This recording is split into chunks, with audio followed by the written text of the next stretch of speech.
afternoon, everybody. This is Robin Ayoub from the Localization Fireside Chat, and welcome to another recording. Welcome to another episode. Today, I think I'm recording episode number 4 today, but overall, I think we're up to 193, I think, if memory serves me correctly. And today, we have a distinguished guest with me today. He brings decades of localization experience to the table, over 20 years at Microsoft, where he worked as on global launches of some of the most widely used products in the world, Windows, Skype, and Microsoft Teams. He's also an educator, having taught localization and CAT tool courses at the University of Washington, the City University of New York, and Montclair University, NYU. He is an author with 2 books in his name, The Little Book of Languages, that's one, and The Little Book of Localization, that's another one. He's currently serving as a Localization Director at Translation Commons, where he coordinates volunteer localization initiatives that supports language access and minority language communities. And on top of all that, he's contributing to the Mayan Language Preservation Project. That's what attracted me to this conversation. Explore beyond your impressive history and credential and CV, Soeren. That was one of the projects that would like to engage and talk about today. And he's exploring currently how synthetic data generation can help build machine translation for under-resourced languages like the Quiche, if I pronounced that correctly. Soeren Eberhardt, welcome to the Localization Fireside Chat. Great to have you with me. I can't wait to get to know you and get to know what you do. Thank you so much for joining me. Well, thank you so much for having me. And I'm looking forward to the conversation as much as you do, Robin. I really appreciate it. Now, as we say on this channel, Soeren, everybody's got a story. What's your story? My story. My story is that I love languages, and I feel that everybody who's in the language industry has the privilege of tackling a problem that in itself is beautiful. I love to travel. I like to see that people around the world are different, using different languages, using digital products in slightly different ways, having different cultural norms, but then being able to take products and bring them to these different markets and figuring out, like, how do we best translate things? How do we best maybe even add features and marketize products? How do we deal with cultural sensitivities? How do we not offend our users? So I feel like it's a beautiful problem, and it's fun to tackle that problem. And as I've been, you mentioned that that I was with Microsoft for 20 years. There's still a big divide between those languages that the language industry has been doing a really good job in figuring out how to address that particular problem of bringing products to those markets. And then there's language communities where we haven't been doing such a great job. Take us back, if you don't mind, Soeren, to 1997. What pulled you into the localization industry, and what did the localization industry even look like back then compared to today? So I had no idea that there was something called localization. Same here. I have a master's in comparative literature, linguistics, and philosophy. And quite frankly, it was mere chance that got me involved in localization. I started actually as a proofreader for translations other people had done, and that just happened because I was the go-to person in my circle of friends when it came to editing, reviewing their master's thesis, their diploma thesis. So at the end of their studies, everybody in my native Germany had to write a longer paper. And they would come to me and say, hey, can you make sure that all the spelling is correct? Because at that time, we didn't have all the nice spelling features in editors that people would use on computers. I probably proofread quite a few that were still written on a typewriter. And so this friend of mine was offered a job in proofreading, and she said, I'm not that great, but I know the person that you should get for that. And so I started just copy editing text. I learned that there was something I called a style guide, and also like a terminology database. And I had to make sure that people would use the terminology consistently. And at some point I was like, I can do those translations myself. And then at some point I realized it was not only manuals. At that time, hadn't even used some of the Microsoft products I was actually proofreading the manuals for. And at some point, I also realized, like, oh, maybe it would be fun to do this like with the software itself. So I became what they called a localizer at the time. So at that time, actually, we just started using Trados as a CAT tool. And Microsoft actually onboarded Trados, I think, widely at the end of the 90s, so 97, 7-ish.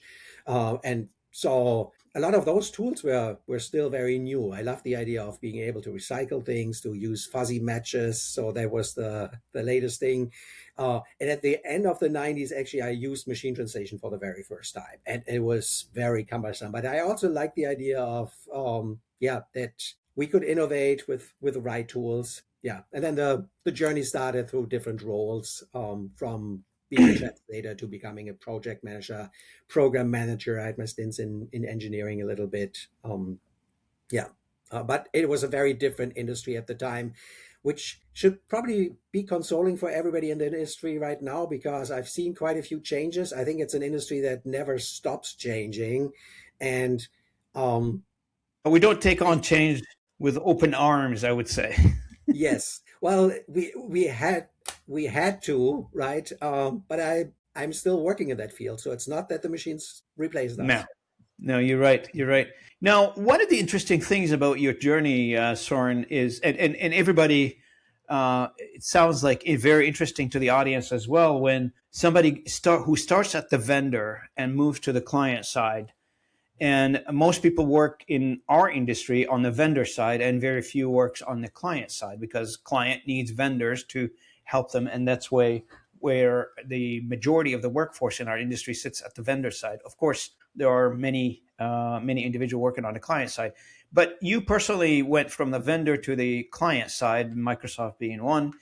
What was the first thing that you noticed? What shocked you? What changed from a vendor to a client side? What did you find different? Quite a few things. I would say that, obviously, on the client side, you're a lot closer to the teams creating the product, and you have more influence. Although I had to learn to utilize that influence and also engage those teams more and more. So the longer I was with Microsoft and the longer I was in my role, the more I saw all those opportunities of influencing the product teams. And a lot of things have to be done upstream, as we all know, right? There are certain things like, if you get bad source text, it's a little easier to talk to the writers if you're in the same organization than when you're the translator, who first has to contact their project manager, who then has to contact the client, who then does that internally. So some of the routes were a little more direct.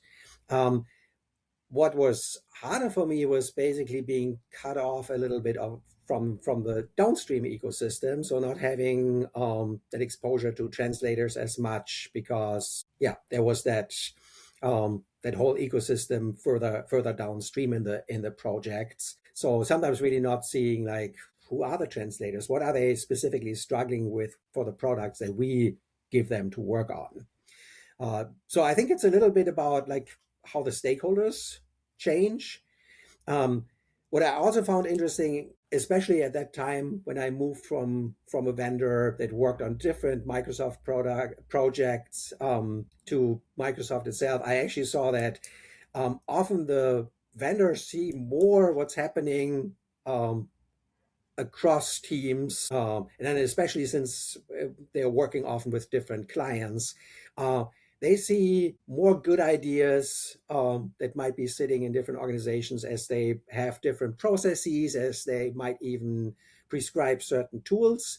So I felt like I lost a little bit of that as I was getting more specialized, and work just following one workflow instead of having to see like several ones, and then also seeing, like, oh, what's the best. So there's a lot of strength on the vendor side, where they can sometimes go back to their clients and say, like, hey, have you ever thought of doing it this way? And I know that vendors are sometimes hesitant of talking to clients that way. But it's always one of the things that when I was still on the vendor side that I enjoyed, like having a little bit more of an overview. Now, one of the things, and I don't know what your comments on this one, I always noticed in the industry, I've been in the industry for almost 25 years now. I started early 2000. I'm not sure you're familiar with the story, but I feel like I've told this story many times, but I'll say it again. I was coming back on a trip, and my background is technology. I'm a technologist by trade. And somebody sat beside me on a plane who runs a small language company, barely breaking $1 million. And he convinced me to go run his business development team. 2 hour flights later, maybe I had too much gin on the flight. I don't know, but I ended up in an industry I didn't know existed. Similar story to you. And I didn't know, I thought perhaps, you need something translated. You just take it translated. You take it, you translate it. I speak 3 languages. So I said, oh, okay. You want something translated into French? I'll write it for you in French, whatever you want. So the key here is all of my life in the industry, the market has led me to believe that translation is an afterthought. Meaning that if you're working on a project as a customer, on the client side, and translation is not way upstream, it's way downstream. I don't know if I'm making myself clear. Imagine for the audience, if you have a project that you're working on from a content development perspective, you're building a website or you're creating a training material, you're creating a video, whatever you're creating. So you're going through the process of creating the material. But then toward the end of the project, somebody says, oh my God, we have to translate this thing. But you're way down the road. You built the house, you've put the structure, the foundation, the basement, everything is put in place now. But now we have to go translate, and some of that could reflect back on the structural way that you've built things. So that's why we call it an afterthought industry versus upstream industry, where you are involved at the initiation of the project. When you were working on the client side, did you influence this process? Did you try to change it? Or what was your reaction to this? Well, I think it's a very valid point, and I think that you can see the maturity of organizations in terms of the international story when you look exactly at how they are treating translation and localization. So when I started at Microsoft, I felt like, oh, I'm just this little localizer, so there's not that much space. But several years later, I actually worked on, as you mentioned, on Microsoft Teams, and I was brought in pretty early. It was still like a very secretive product. We worked on the first version, and we had all these conversations. We talked about like, how do we think about certain features from an international perspective? What do we need to cater for? And I could tell that Microsoft, but I also know that some of the other IT companies have reached that maturity level where it's not just an afterthought. And I think it's always part of the role of a localization team when they're internal, but also of vendors for clients where there might not be a big organization on the other side, to really educate people, especially about that fact that it is so much harder to cater for cultural differences, market differences, language differences when you do it in the very end. It's just how you design products. And so it became much bigger part of my role to really work on that influencing thoughts upstream. I also have to say that it often depends on who you're dealing with, how easy that influencing becomes. Like I worked on a server product where people were like, oh man, we have to really localize this. Doesn't every server administrator in the world speak English anyways? And you will just we have a very complex product, and we have to wait for you to get things localized. You're slowing us down. But then I worked with marketing organizations, and you can imagine like they vet every source word very carefully. They have stories to tell, and they're super eager to make sure that those stories are being told well. And so they were the ones that would say like, oh, bring in the folks from the localization team as early as possible so that we can talk about like, what is the story that we're telling? Will that resonate across markets? Can we get some input? So the spectrum is very wide. Sometimes you have the more technical folks where it might be really hard to convince them of the value of translation being involved early on. And then you have other teams that, because they are working with languages, with language, that are very open to having those conversations. Now, in the same discussion, one could argue perhaps that if we're not involved in the localization industry upstream as close to the idea inception as possible, the process gets complicated and it starts to get costly. And in a world, maybe 20, 30 years ago, that did not matter because people were not paying that much attention to cost at that point. But I think we've done a two good and a bad jobs, right? So one bad job we've done is we've built an entire industry on a unit price called the word, which killed the industry, in my opinion. And the other part of it is we've also did not do well. We did very well. Is we've in vendors competing with each other, educated the client to the nth degree, so the client knows about the industry, and it's rightly so. You need to educate your customers, but the customers are very well aware. They're very educated. They can do it themselves in a lot of cases. They just have to put the pieces together. In my opinion, to be honest with you, especially, I'd like to get your idea on this one. Is if the translation process or the localization process is involved at the onset of whatever project the customer is working on, it saves money down the road. Yes, I totally agree.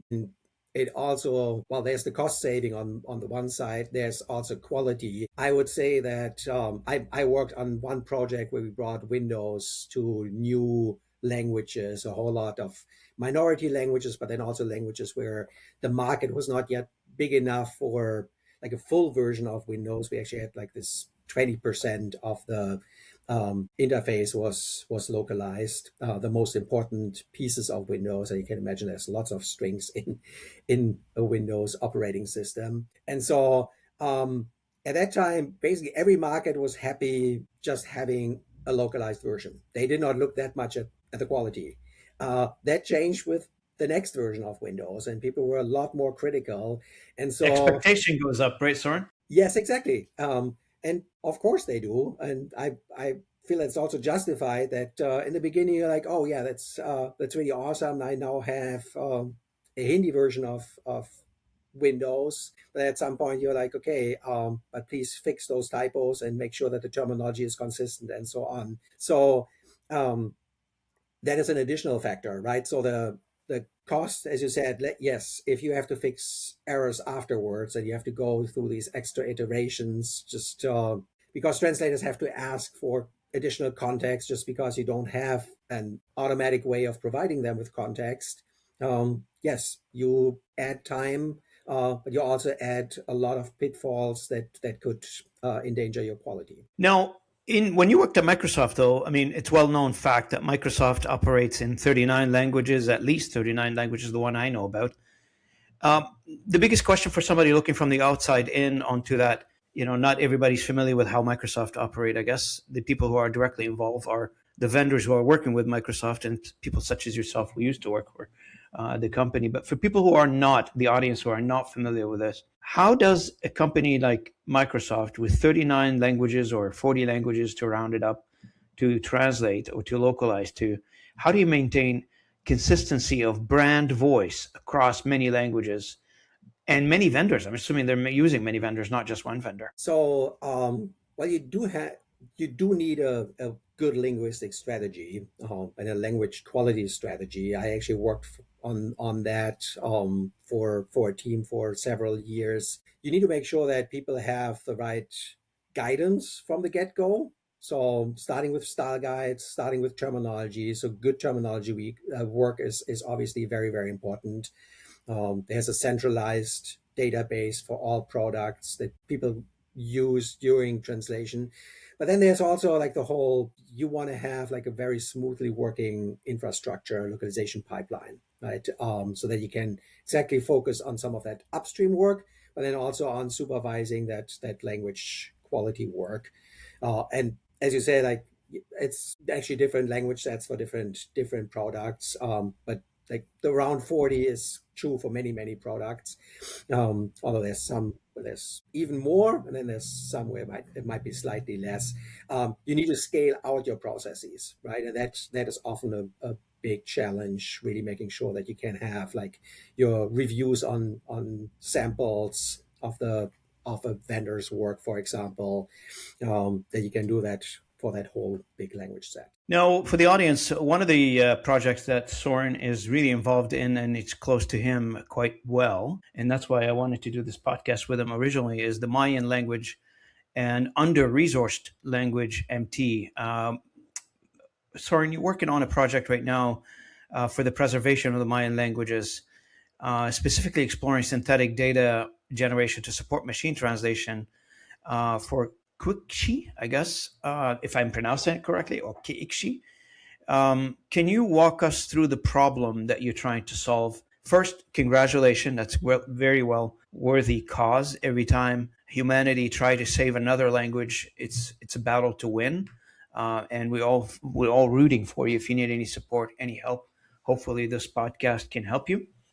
But that's a great cause, in my opinion. I mean, there are many languages out there, rarely spoken. I mean, or spoken by a small number of people out there. And the idea of those languages disappearing after the current generation is not speaking them anymore makes absolutely no sense to anybody. I mean, there are in history many languages that are not spoken anymore or spoken by very few, but preserving them is a good cause. To you. Thank you. Yeah, and I do want to give the project a little bit of visibility. So thanks a lot for having me on the podcast. And I cannot pronounce the name of Kekshi properly either, because there's two of those dotted stops in them that you actually Kekshi mark with something like the apostrophe. And there's two apostrophes. There's one after Q. There's one at the end after I. Yes, yeah, and I'm not good with a glottal stop, so I won't try. But the good thing is I don't need to speak the language to to be working with it.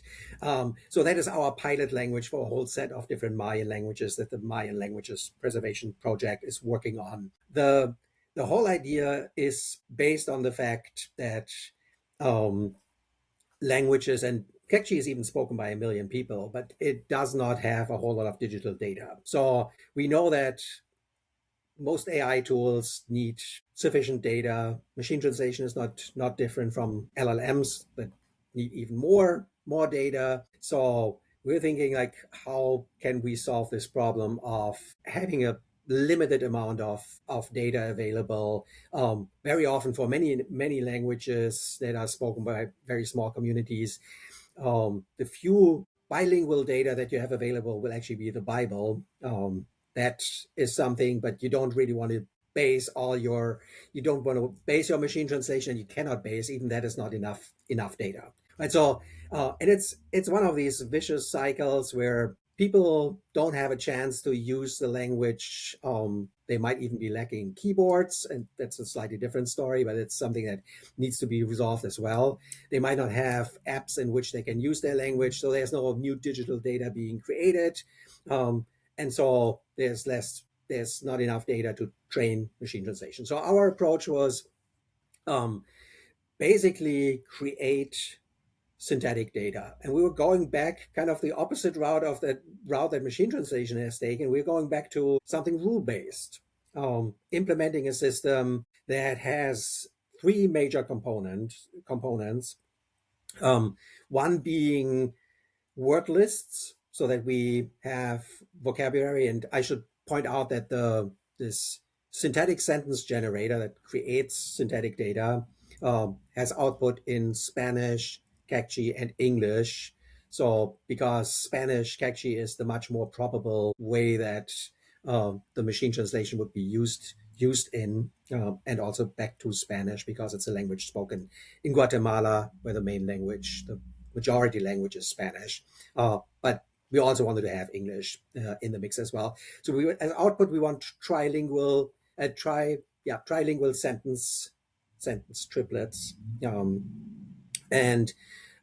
So we would have word lists that are also trilingual, a list of nouns, which we got from the community, a list of verbs, and so on, with a little bit of additional information. Sometimes you have a verb that is irregular in one of those languages, right? English likes to have some of the more used words are irregular. So capturing the go, went, gone, like those irregular verb forms. But then for nouns, you might have sheep and then the plural inexplicably is sheep and not sheep. So capturing some of that morphological information, but then also a little bit of semantic information.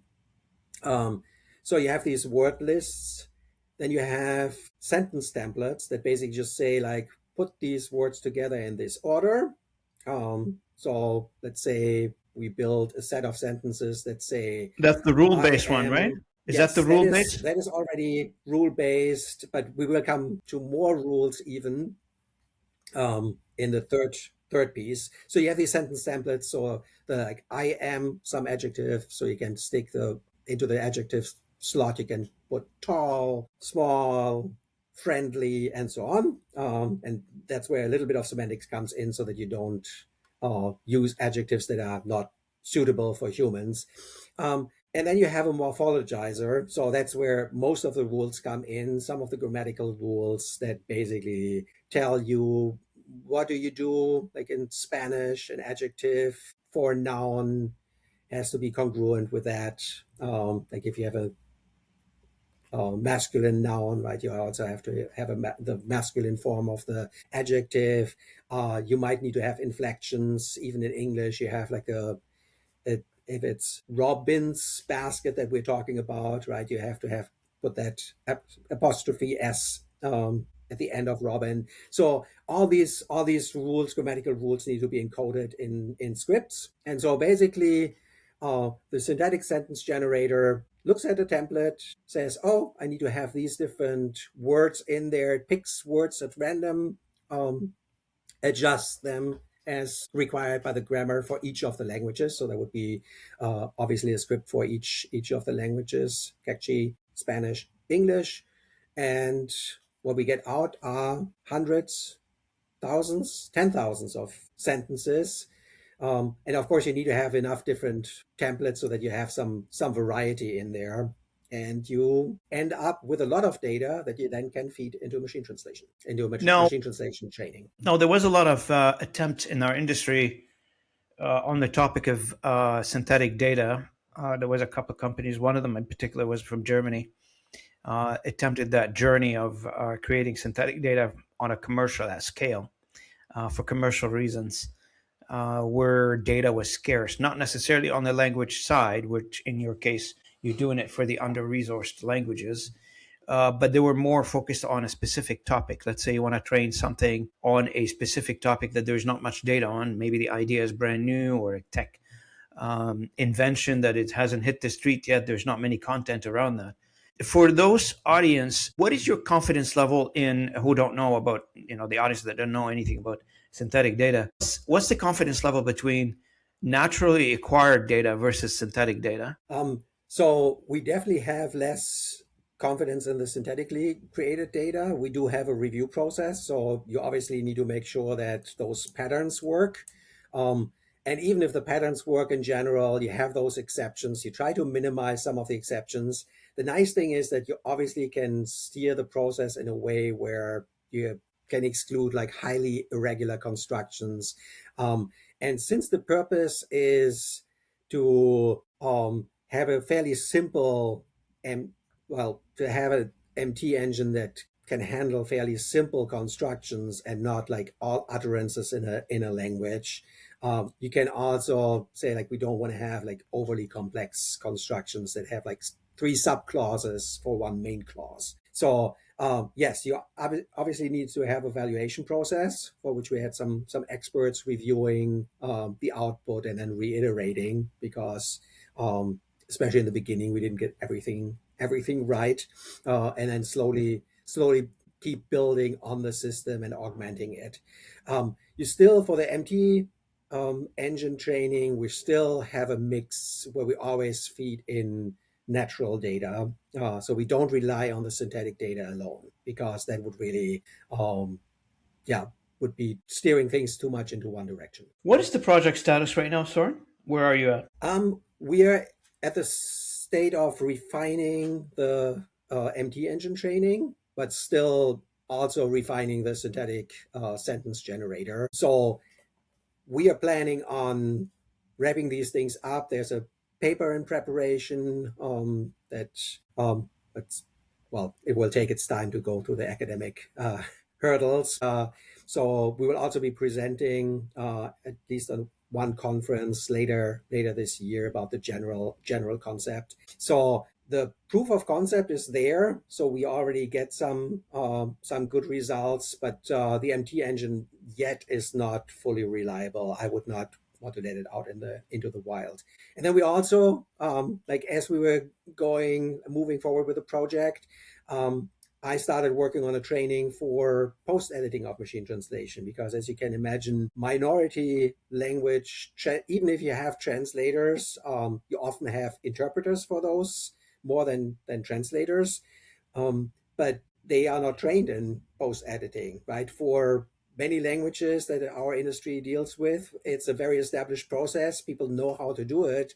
It is a different skill from just translating from scratch. So we need to also invest in that, and that's another step that we have started, but we're not complete with a good solid training. You know, the little birdie told me that you once worked on a localized product into Inuktitut. That's an Aboriginal language here in the North American continent. I think primarily Canada. I'm not sure if there's Inuktitut in the US, but I think it's a Canadian thing, which is one of the rarest languages I think you've ever worked on. Uh, what does it take to build localization process for languages with almost non-existing digital infrastructure as you did, and how does that connect to what you're doing right now on the Mayan language project? So that is many years ago. That was actually when we started doing Windows, and we Sorry, had to take you down the support. memory lane there. Sorry. Yeah, it was not a strong business case, but Microsoft worked with the Canadian government. Nunavut is an autonomous region, and they helped us tremendously.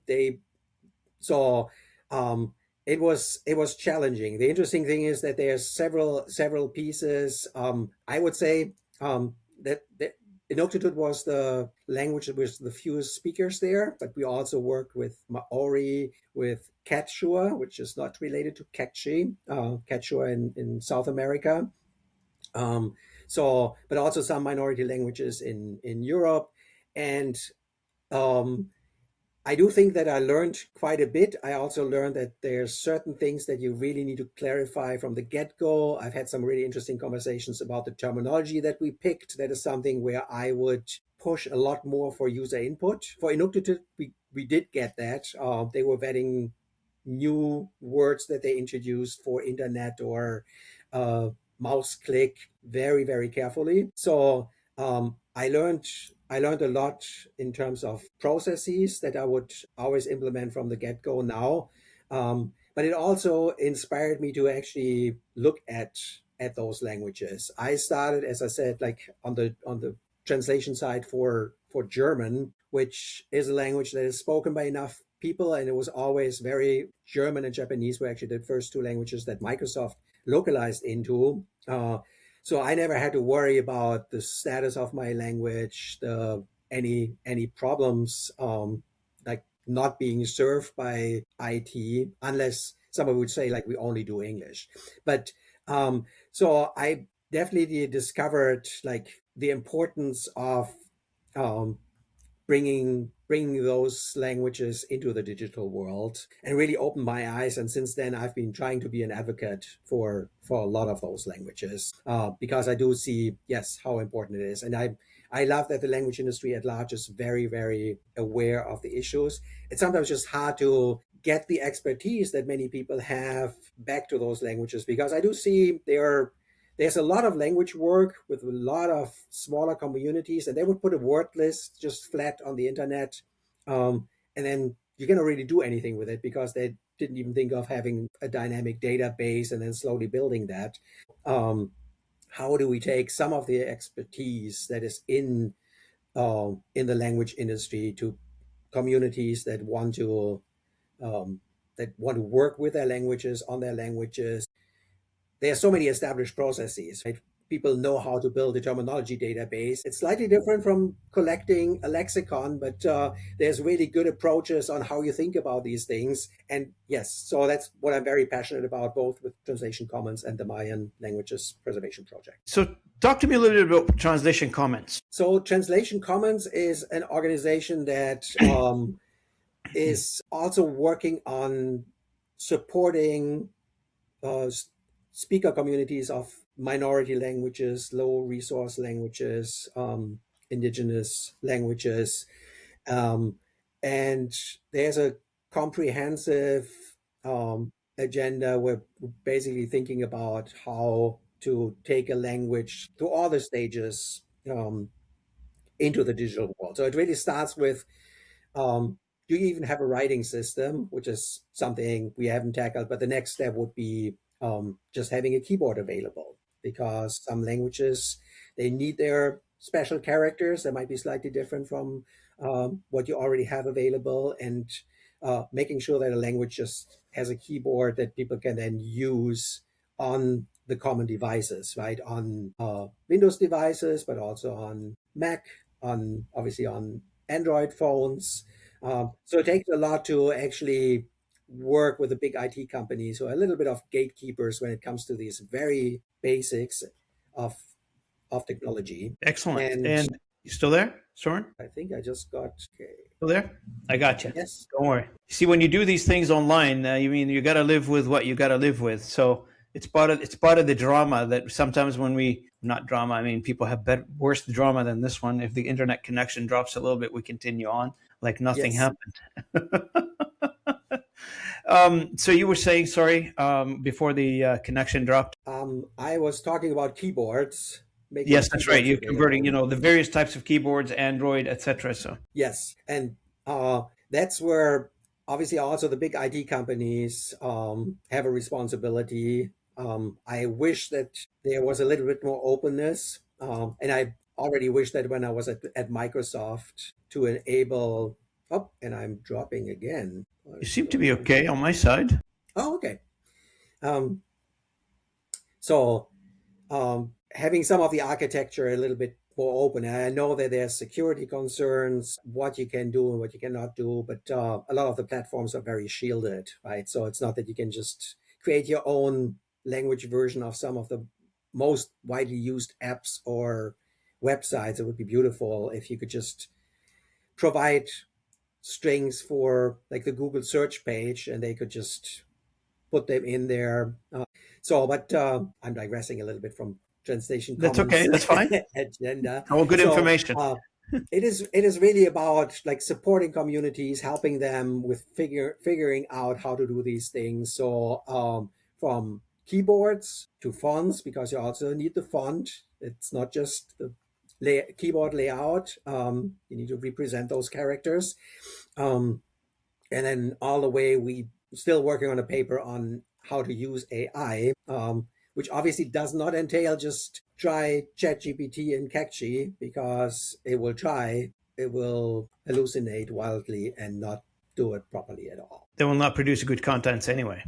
And specifically in those rare languages, am I correct? Yes, correct.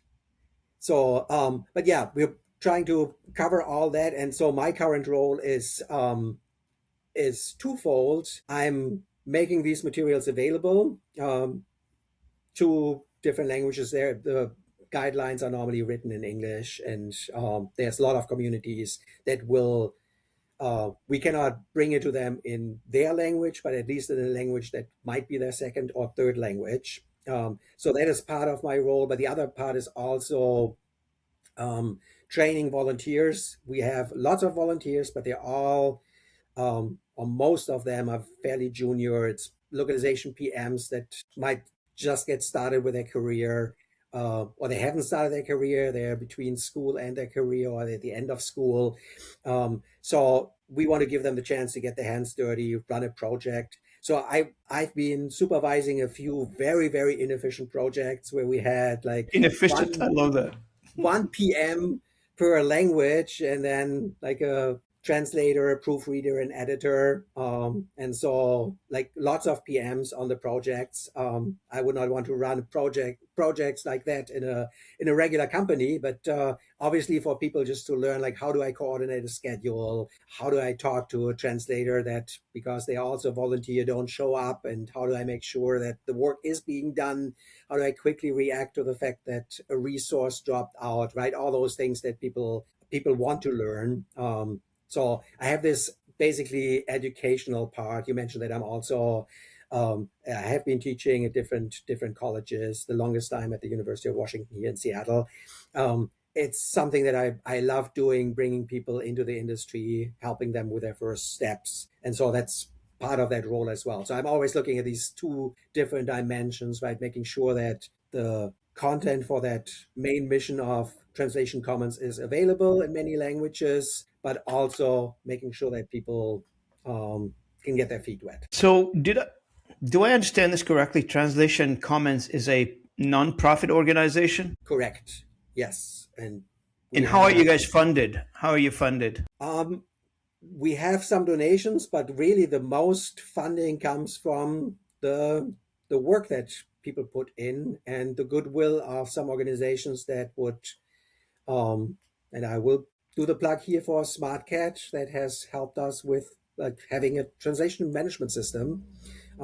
So there's the goodwill of some organizations that help us, but then it's volunteer work, and we're trying to give back. I implemented that within the first few months that I had become localization director. I introduced digital badges that people can show on LinkedIn, so that they also have something that they can really present to people wondering, hey, do you have any experience? Yes, I do. I've run a few projects. Or I've done translation, like this much translation. So, having been in the industry for so many years, you've taught in so many universities, you've written books about the topic, two of them. I guess people will, on the audience side, will value your advice when it comes to, if you were to instruct somebody or give an advice to somebody or to someone who's just entering the localization industry today, what would be your best advice? Keep learning. Always look at what's going on in the industry at large. I think that's probably advice that actually people are giving for most professions these days, because we are in very chaotic times, but also times where I feel like there's a lot of opportunity. So be open when it comes to AI. As I said, like the problem that I outlined at the very beginning, the differences between people. Sometimes people complain about how globalization has changed the world and everybody is the same. When you travel, you notice, no, I mean, there's still language barriers, there's still huge cultural Mm-hmm. differences, and thinking about that um, is just something experts will be needed for. And we should not forget that translators were always more than people who would just switch out words, right? That's right. That's They've right. always been ambassadors for two cultures they're working on and figuring out how do these things fit. And I also do think that maybe the language industry, you mentioned the word count, we've made some clients believe that words are just a commodity and not something um, that requires a lot of thinking. And as content gets more creative, and I've seen that actually during my time at Microsoft, we could use translation memories because we would have these very technocratic text where you like start click this button, then click this button, then click this button. As things became more creative, it got more challenging again to translate with certain tools. And I think that just instilling some more of that creativity will become more and more important. Yeah, absolutely, 100%. And I'm participating. Actually, I'm an ambassador for a couple of three conferences now. One of them is called Leo 13. It's coming up here in June. And the title of that conference is "The Industry Here to Stay: Localization Here, Translators Are Here to Stay," which is a question on everybody's mind. So when you talk to young graduates or just about to graduate at universities, various countries, the biggest question is: should I continue down the road of taking my degree, or should I step out because of because of all the information that I'm hearing about AI replacing humanity or or professionals in specific jobs, including translation. Now, translation is not the only job that AI is impacting. It's impacting every walks of life or every aspect of life. But it's when you are at a university, you are at a sort of like a demarcation point in your life, and you're now at a decision. You got to continue or switch or do something completely different when it comes to evaluating what you want to do. For those who are passionate about languages and passionate about going into academia and studying and getting involved in the language industry, my message and Soeren's message, I guess, eloquently just mentioned it earlier. The industry is here to stay. Continue down the track. Continue studying. Continue educating yourself. Continue getting knowledge on the industry, because this industry has been around since the humanity's been around, and it will continue for as long. And why I say that, and technology will play a role, and I'm not discounting that, but humanity will play a different role at every junction of the changes, regardless of the technology. I heard something the other day, Soeren, somebody was telling me, a human in charge of technology. We have to step up and take charge of the technology versus wait and see if technology takes charge of us. I hate the surrender approach. That's me. Stand up, take control of the technology, make it helpful to you, use it in your own world in the way you see fit, and stop saying that, AI's take over the world. That's got nothing to do with it. We're allowing this if we don't step up and take charge of it. What do you think? Yes, I totally agree. I think the one thing that people should really keep in mind is that the new technology of LLMs is a technology that requires you to be able to ask the right questions. You need to have good prompts to get good results. And this learning to ask good questions requires expertise in certain areas. If you want to ask the right questions about how should this marketing text sound best in other markets, if you understand that there are differences between markets and how those look like, if you understand how language is being used, and I'm always saying, you can technically become a PM in the localization world if you don't speak another language, but it's so helpful when you understand what differences between languages might exist, right? So it's the same thing here, where you need to have a certain mindset for asking exactly the right questions. So, and I fear that people just assume because we have these great tools that can give answers, that solves all the problems. No, the problem has always been about asking good questions. And maybe that's where my philosophy major comes through, because philosophy is never about finding the right answer. It's always about asking the best questions. Absolutely. Hey, Soeren, I want to thank you so much for a lovely conversation. I really enjoyed this one. What do you think? Yes, thank you so much for having me. And it's been super fun. Yes. I really appreciate your time with me. Is there anything else you'd like to add to this conversation, Soeren? Well, you already added the encouragement for people entering the industry. I think that is super important and maybe just add the encouragement for the people who are already in the industry. Think about how you can creatively use the tools, as Robin said. Don't surrender.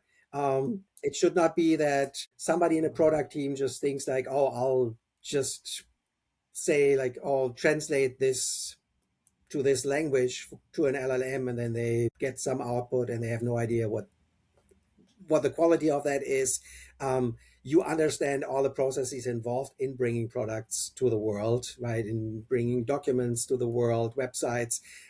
So that is a lot that LLMs can help with, but AI is also only as smart as the people who wield that tool. Absolutely. I want to thank you, Soeren. I want to thank the audience for joining me today on this journey of conversation with Soeren Eberhardt.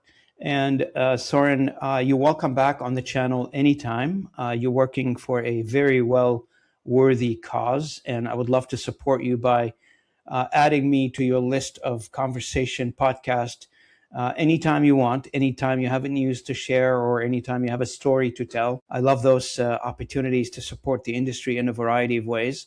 Again, no obligation. This is a free channel. Nobody's paying me. Just trying to do humanity a good favor here in amplifying the language messages. For the audience, I want to thank you so much for joining me on YouTube. If you're viewing us on YouTube, thanks for watching. If you're viewing us on the podcast channel. Thanks for listening in. And I also encourage you to pop over to our blog post where I summarize all these conversations in a very neatly organized blog, so you don't have to listen to the entire conversation, but you can summarize it in a Cole's Note version. It takes you 2 minutes to read. The website is robinayoub.blog. Check it out. It is very helpful. Thanks so much, everybody, and I'll see you at the next episode. Soeren, thanks so much. Stay around for 1 second.